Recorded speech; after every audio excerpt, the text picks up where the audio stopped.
ღამის სერენადების ფარგლებში მსოფლიო კინოს ლეგენდის ენიო მორიკონესადმი მიძღვნილი კონცერტი გაიმართა ბათუმში. პირველად საქართველოში ცნობილმა მესაყვირემ ნელო ლაცსალცამ, რომელიც მრავალი წლის განმავლობაში თანამშრომლობდა ენიო მორიკონესთან, დიდი მაესტროს უკვდავი მუსიკა გააცოცხლა და მსმენელს მათი მრავალწლიანი თანამშრომლობისა და ისტორიის შესახებ უამბო.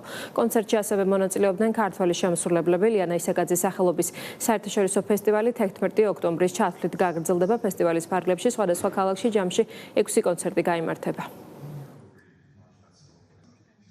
ეს არის ფესტივალი, რომელიც არის აბსოლუტურად განსხვავებული, იმიტომ რომ მისი დამაარსებელი, მისი ხელმძღვანელი წლების განმავლობაში იყო ლეგენდარული ქალბატონი, მუსიკოსი ლიანა ისაკაძე, რომლის სულიც დღეს ჩვენთან ერთად იყო, რომელიც გვაერთიანებს და რომელიც არის სრულიად განსხვავებული ფენომენი და მის ფესტივალს უნდა ქონდეს ძალიან დიდი გზა და ბევრი წლები უნდა იარსებოს. პირველად საქართველოში მსოფლიოში